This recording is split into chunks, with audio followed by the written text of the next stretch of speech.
Je dis bien, les États-Unis d'Amérique, Balobi, Rwanda a retiré les militaires naïe. C'est-à-dire, à l'ongola ba mesure défensive naïe. Et puis, Congo, le FARDC doivent neutraliser le FDLR. Toko analysant on émission Mokolo Lelo. Massad Bolos, le conseiller principal de Donald Trump, Malobanaye, Bakongo Mani Mingi Basepelite. Massad Bolos a parlé. Mais il a parlé contre la République, contre les intérêts de la République démocratique du Congo.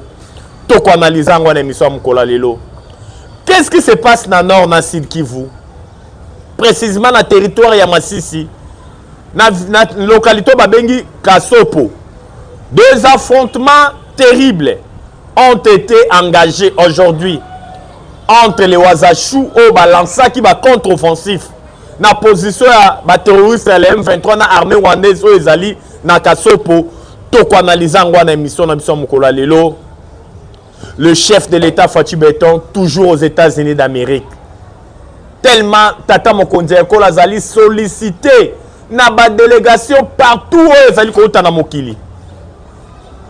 Toko analysant une émission Mokolo Lelo. Sans plus tarder, c'est votre humble serviteur Nakombo Jonas Ngandou, surnommé Charles Onana. Toujours na ba chaîne Abiso Bomesano. Kaka ndenge tolobaka pona bolingwa Congo. Toko kanga munokote, car le Congo c'est le pays de nos aïeux. Le Congo c'est notre dénominateur commun. Tobotama ba Congolais, Toko Koufa ba Congolais. Ba Congolais de père et de mère. Boyebi ke procès à Hippolyte Kanambe alias Joseph Kabila. Kuna na haute cour militaire. Boyebi pe le lenge kani ministère public a senga qui était Hippolyte Kanambe. Tata Mokonzi Ekolo ya Mboko ya Kala azala condamné parce que Azala toujours en connivence avec Rwandais pour déstabiliser notre pays. Boyebi pe le lenge kani balaki saki identité na eke atika gozala jamais congolais azala kanaye rwandais. Maintenant lobby bazali ko senale biso ete la haute cour militaire ici ka wapi procès police Kanambe est en cours. La haute cour militaire a kokata ma verdict à rendre verdict naie mukolo ya lobby mardi le 30. La haute cour militaire a rendre verdict naie bokoye ba mukano nino ekobima kuna pona sor ya Hippolyte Kanambe alias Joseph Kabila oyo ba grief ebele ezalaki na charge naie haute trahison, complicité avec des terroristes, avec des armées étrangères pour déstabiliser notre pays, pour balkaniser notre pays. Les lobes congolais de père de même retour na biso mais Hippolyte Kanambe alias Joseph Kabila au Canada lisusuté à kenda wapi kaka ndenge to surnommé mupepa kaina sans domicile fixe, sans pays fixe, tantôt tantôt na Afrique du Sud, tantôt na Zimbabwe, tantôt na Namibie, tantôt na Côte d'Ivoire, tantôt na Congo Brazza, tantôt na Angola. Mupepa kaina sans domicile fixe. Yango lobi toza la branche na ba itando eke na biso tokoyeba verdict nino eko tombe lobi contre Hippolyte Kanambe alias Joseph Kabila kuna na haute cour militaire. Tata Mokonzi Ekolo ya Kala o azala toujours en connivence avec ba force étrangère. O azala toujours des mèches avec les Rwandais. 66 millions de dollars o bande ko pesa Rwanda chaque jour. Deux armées étrangères babundi na Kisangani, la guerre de 6 jours o eboma 2000 Kongomani tangu ya zalaka na Tata Mokonzi Ekolo yo. Mais tango komaki pona ko funda, il fallait que to funda armée rwandaise na armée ougandaise o ba s'affrontanaka na Kisangani, la guerre de 6 jours. Mais to funda kaka armée ougandaise. To boyaka ko funda armée rwandaise tango wana parce que ya zalaka na rwandais. Akoya ko permettre te to funda Rwanda. Il a fallu to funda Uganda. Yango bomona to kenda na ba instance judiciaire internationaux to samba na Uganda bakatela Uganda mbando na ye, bakatela Uganda bambongo ifalaki afuta biso après près 300 millions de dollars. Yango de mosolo Uganda abanda kofuta oyo kenda na compte ya Frivao, oyo une partie ifalaki servir pour na kotonga ba prison na Kisangani na este kuna mosolo oyo bakosela Constant Mutamba Tungunga ki a détourna. Il faut que ba origine ya mosolo wana esike uta ezali mosolo Uganda funda biso oyo Uganda futa biso pona bitumba oyo abunda na Rwanda, la guerre de 6 jours kuna na ville martyre ya Kisangani. Yango lobby tokoyeba sort ya Hippolyte Kanambe alias Joseph Kabila kuna na haute cour militaire, rester branché na baitando eke na bino pour ne pas s'éterniser dans le lenge kan haute cour militaire et kokata procès ya Hippolyte Kanambe à rendre dernier verdict na mukolo ya lobby mardi le 30 septembre. Tokei directement na makambo matali Rwanda na République démocratique du Congo. Ça fait que sous pression américaine, le 1er octobre, c'est une date oyoyo ezwami o ba américain ba pesi pour Rwanda a retiré ba mesures défensives na ye oyo atia na est ya mboka na biso, c'est-à-dire ba militaires na ye plus de 6000 militaires rwandais, je dis bien plus de 6000 militaires rwandais oyo bazalaka na est ya mboka na biso aux côtés à M23 pour déstabiliser notre pays. Vous savez que l'accord de paix entre le Congo et le Rwanda avait été signé aux États-Unis d'Amérique.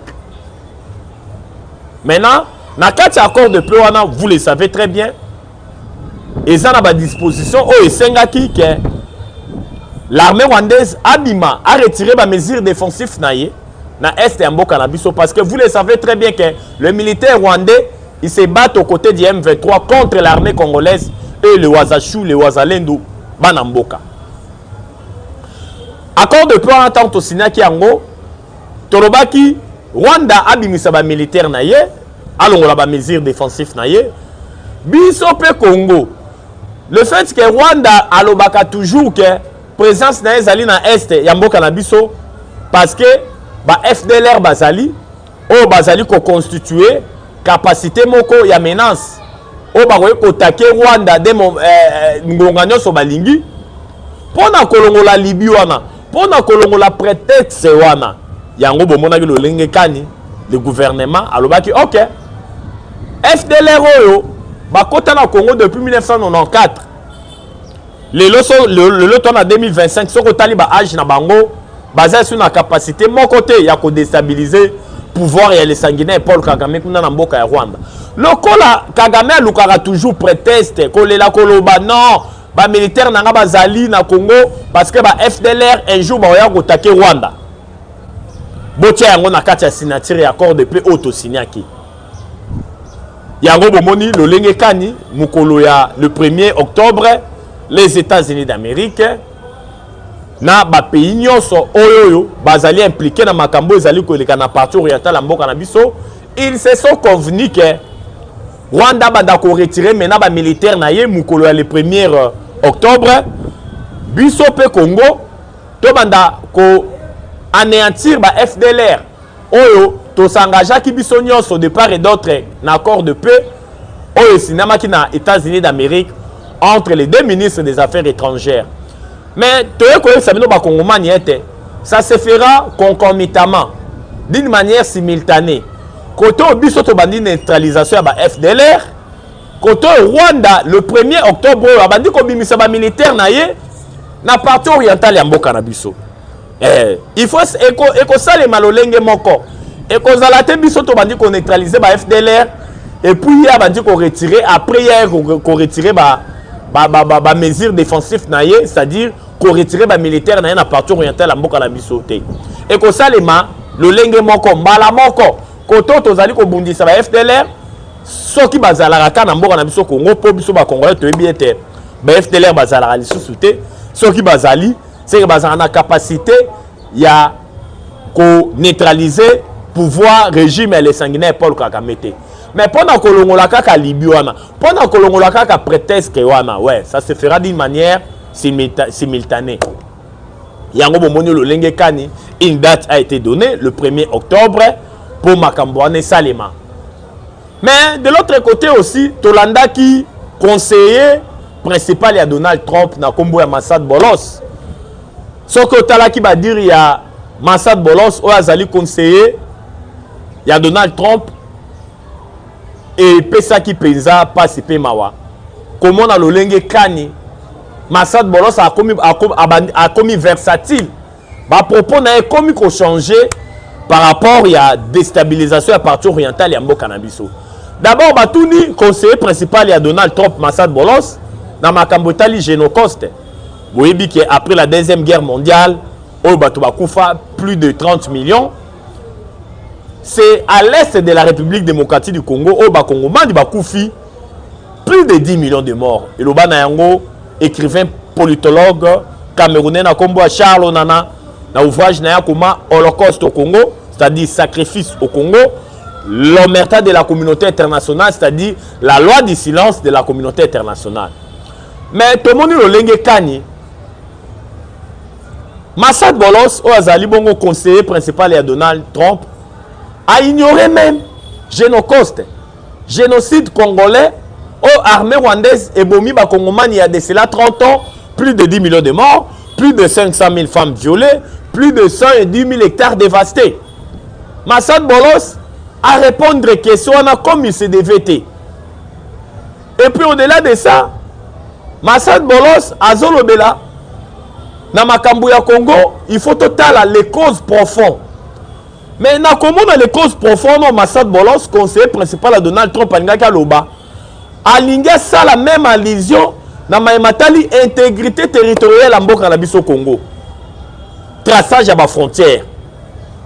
Mais tout le monde le lenge kani Massad Bolos a commis versatile. Boyebi ke bato to bengi batuti power, batuti land. Bazalaka makasi na oma oyo to bengi corruption. Bango pona corruption, vous n'aurez même pas l'idée. Yango nezali ko présager déjà le lenge kani. Makuta tambolité mosolo tambolité. Pour Massad Bolos le là banda ko changer langage, kolobela les causes profondes ya conflit. Oh les sanguinaires Paul Kagame a évoqué ka. Biso ba Congolais de père de mère to lobelaka, to lobara mingi ke. Les causes profondes oh Kagame a sala ka lision na bitumba est. Ezali, ça date dans les années 1994. Biso Bakongoman était battu. To Betaka avion ya Juvenal à Berimana Massasi. O Azalaka président Outou Rwandais Tangwana dans les années 94. O Kagame banda ko bundisa na rébellion na ye. O Kagame aka ko renverser régime na ye après liwa na ye. Boyebi qui est Juvenal à Berimana. Président Outou Rwandais dans les années 1994 autaka réunion moko na mboka Tanzanie tango azali kozonga na mboka na Rwanda avion na ezalaka abattu par missile d'après les informations de notre possession balobi missile ebomaka avion et koesaka avion ya Juvenal à Berimana ezalaki missile français ya opération France à la saka opération turquoise na mboka ya Rwanda. Missile wala de koesaka avion ya Juvenal à Berimana. Président Outou Rwandais Tangwana dans les années 1994. Mais c'est ça les causes profondes. Il y a conflit au Rwandais, il faut se référer. Les alliés à la frontière et Mboka na bisote. Conférence à Berlin, Salara Moussala na yango. Et Katara la frontière Ndenge Longobani. Et puis, au bisote une partie à la République démocratique du Congo et Zalara na Rwanda. Vous savez que le Rwanda a une superficie de 26 338 km². Une partie en Mboka na biso ndezalaka na Rwanda. Et non pas une partie à Rwanda, na une partie à Ouganda, ndezalaka na kati ya République démocratique du Congo, ndenge le sanguinaire Paul Kagame a évoqué matin, midi, soir. C'est du poudre rosée, c'est du mensonge, toyebi, ba agenda caché na bangwana nyoso mais kaka ndenge tolobaka ekoleka te, ekosimba te. Raison pour laquelle tosenga na tata mokonzi ekolo Fachi Béton, le chef de l'État, c'est bien bon de faire la diplomatie. C'est bien bon de trouver des moyens pacifiques pour mettre un terme à la guerre de l'Est. Mais Tolobaka yango kaka lolenge kani Gilles César Aloba, c'est lui qui veut la paix, prépare la guerre. Nous devons nous préparer à la guerre. Nous devons former notre armée. Nous devons nous procurer des armes de dernière génération. Tolobaka yango bato to bengi na bakombo ya batuti power ya batuti land. Ezali peuple au peuple mato imangongi. Peuple oyo yoka ko be na rapport de force. Peuple oyo yoka ko be na voix ya bitumba. Ezali biloko tozali komona. Ezali biloko tozali komona. Ba Congolais de père et de mère. Tu comprendre que la guerre de l'Est, ngai na lobaka yango en tout cas ba Congolais de père et de mère, malgré tu évoquaka la diplomatie agissante à Tata Mokonzi Ekolo Fachi Beton, le lenge quand ezali ko produire ba résultat escompté. Mais moi personnellement, là ça n'engage que moi. J'ai été toujours dubitatif. Nazalaka toujours na ba doute que Bitumba et Kosilaka sur le plan diplomatique. Je suis vraiment dubitatif. Parce que Natala, na mena analyse, Natala Lolenge Kani Bitumba est le kaka. Na se renda compte que la guerre de l'Est, on doit utiliser la politique du bâton, c'est-à-dire la guerre pour mater l'armée rwandaise et l'air supplétif au Tobengi le M23. Parce que bateau Tobengi, bateau tu power, comme j'ai à le dire, Bazali bateau mato imangongi, Bazali bateau baoka ko ben un rapport de force. Raison pour laquelle Nazalaga dubitatif ke bitumbe kosi la na voie diplomatique.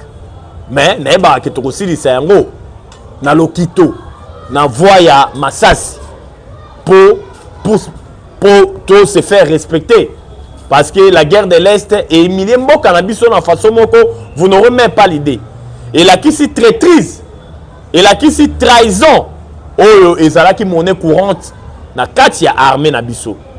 Oyo ba très belé bakangami, oyo les officiers supérieurs rebellés bakangami bazali ko ka bango na ba service intelligence timo ya lelo, timo kolo ya lelo. Oyo ba vérité ezali ko continuer toujours ko éclater matin midi soir. Mais nous surtout en Tolobaka, tous ali ko mboka na biso ezali ko zali épargner parce que nzambe na biso azala congolais. Le lenge kan ngai na lobaka parce que Congo soki nzambe te a te ebite le lenge kani mboka na biso linga kezala. Le chef de l'État Fachi Beton toujours aux États-Unis d'Amérique en train de multiplier toujours, il est en train de recevoir les délégations ezali ko luka ko monaye ya mokili mobimba. Tolobaka yango sous Fachi Beton, notre pays, le Congo est debout.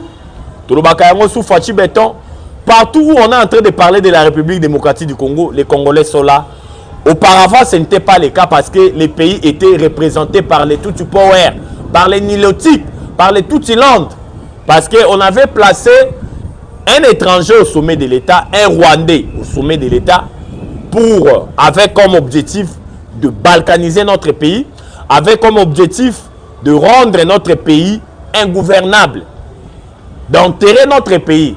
Raison pour laquelle l'actuel chef de l'État, Félix Antoine Tshisekedi Tshilombo, est en train de déterrer le Congo là où notre pays était enterré. Yango bomoni kuna na mboka États-Unis d'Amérique, Tata Mokonzi Ekolo Fachi Beton, au four et au moulin, en train de recevoir ma délégation, Yaba Mboka et Belé, en train de recevoir ma diplomate. Oh bazana posa ba monaye pona ko tala lolenge kani ya ko tia ba relation bilatérale multilatérale pona mboka na biso Congo. Comme vous le savez, Tata Mokonzi Ekolo Fachi Beton a été kozala élu comme premier vice-président kuna na 80e session ya Nations Unies. Tout ça, ça prouve à suffisance que le lenge kani les Congo ils ont continué kozala debout. Notre pays, le Congo, ils ont continué toujours qu'on soit place dans les concerts des nations.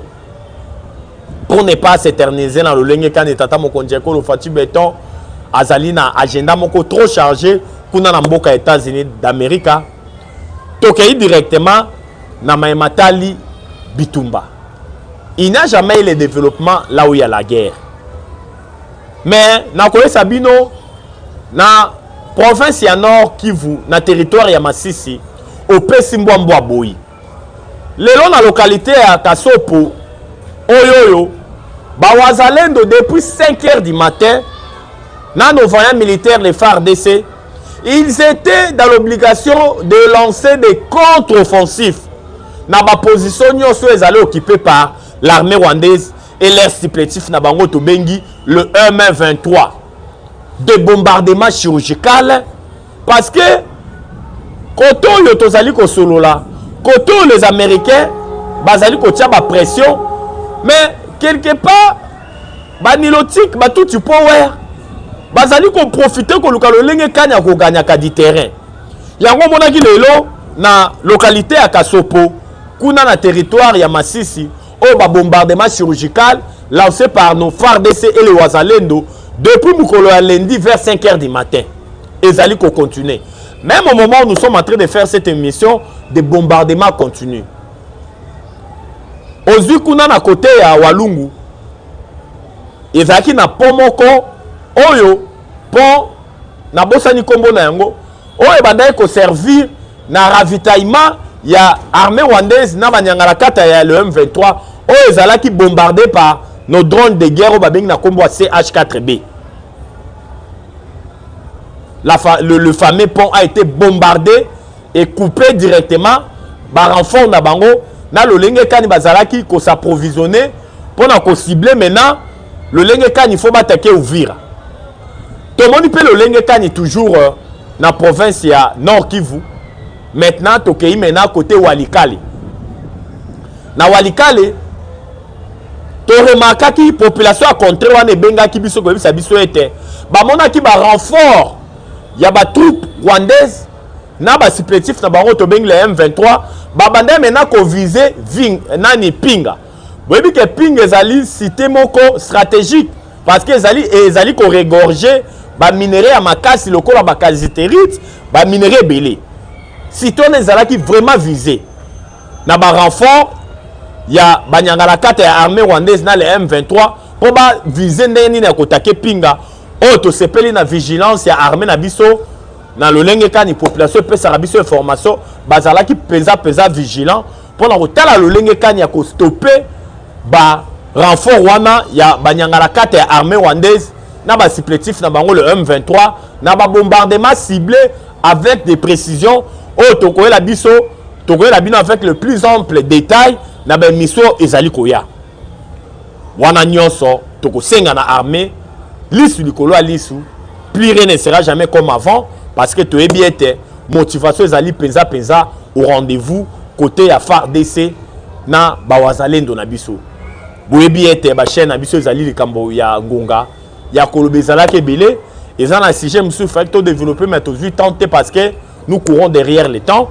Pona lelo to sukia to ko l'issue lobi kuna ko tel samino lo lenge kani mboka elalaki ko tel samino lo lenge kani mboka elamukaki. Kaka ndenge tolobaka pona bolingo ya Congo jamais tokanga munoko parce que le Congo c'est le pays de nos aïeux. Le Congo c'est notre dénominateur commun. Tobotama ba congolais, tokokufa ba congolais. Numéro na biso zali plus 243 89 77 525 44.